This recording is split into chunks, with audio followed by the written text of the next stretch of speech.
So having seen the synthesizer part as well as the sequencer, we're now going to continue in the advanced panel onto our modulators, of which we have 3. They are identical. If we scroll down, all the controls are going to be the same for each of them. We just have 3 instances of them to be linked to different parameters. And basically the idea of these is just that you can click and drag these onto different parameters and then have those modulation source functions linked to destination parameters, amounting to effectively just the movement of a parameter automatically by that function. Now, as for setting up the modulations 1, 2, and 3, again, looking down here, our default preset as we have it is just that basic sequencer. We can also turn off the sequencer like so, but as we play, we see the shape of what our modulation is, the little dot moving across and looping around. The shape is the point that the modulation is currently at, of course. And for modulation 1, 2, and 3, you can see the shape and kind of its current movement on the tab there.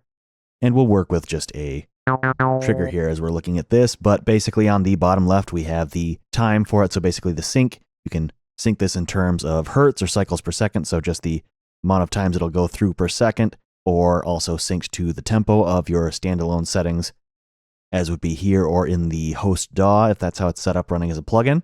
And then you also have triplets and dotted for different subdivisions there, but then basically you just have the amount of bars right now when in sync for how long it takes for the cycle of this modulation to run through. And then you have the polarity here. So unipolar is just one direction that it will be moving. Bipolar, you see the 50% line is the base of the movement more or less. So when unipolar, for instance, if we were to click and drag here to put this onto some parameter, we'll just use the resonance for now, we can see that the value for this parameter is now moving, specifically just in one direction around the actual setting of it. Whereas if we were to set this onto bipolar, you'll go above and below the actual value of that parameter. And I'm going to unlink that by double clicking, and then we'll go back down to our mode for the behavior, if it's going to work like an envelope or an LFO. So this is pretty much when it will reset as you play at different times.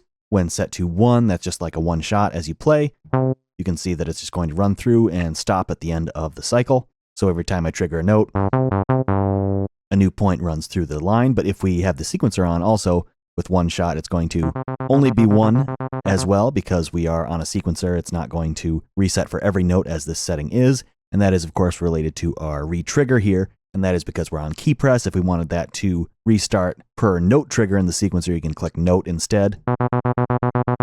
And then you see that it's going to restart at every sequencer trigger as opposed to every key press with the sequencer on. You also have just a looping mode that will restart every time you hit a new key, but then continue free running as long as you hold. And then you also have just run, in which case it basically ignores any triggers you might make.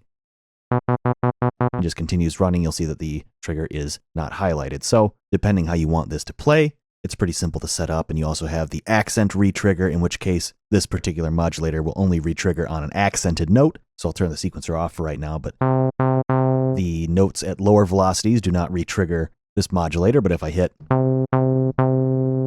higher velocity, we get the re-trigger for that accented note, and the modulation plays through like so. And that can, of course, be set to happen per step of the sequence as well for the accent.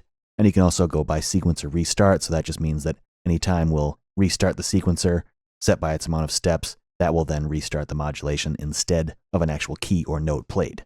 There are also a few pre-programmed function presets that you can load in here. Just picking from this list. If you want to add points yourself, you can just click and points will be added. You can drag these around, and then you can change the curve between the breakpoints with the grab handles. Right-clicking the points will remove them. Double-clicking sets them to, with bipolar, the center, or unipolar, the bottom. So basically the setting of the actual parameter that it will modulate.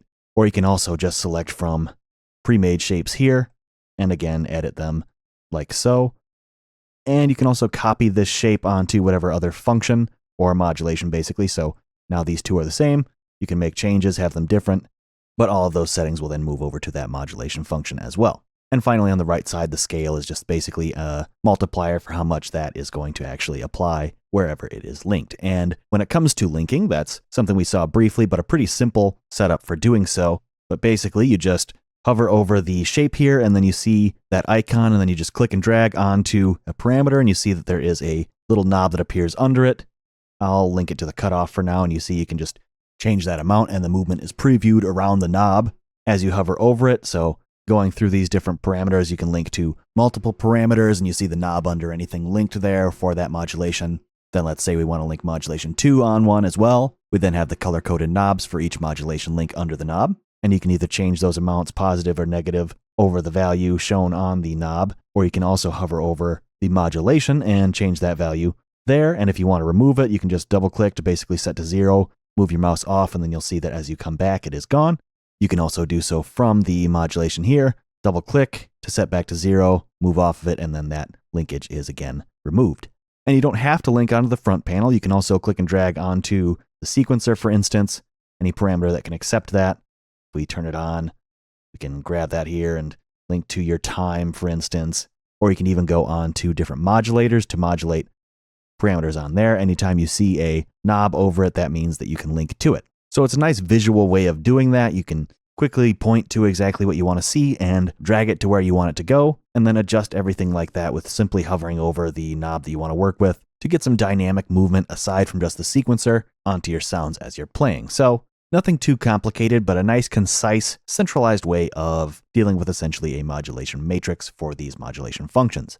But with that, we'll continue now on to the effects in the next video, so I will see you then.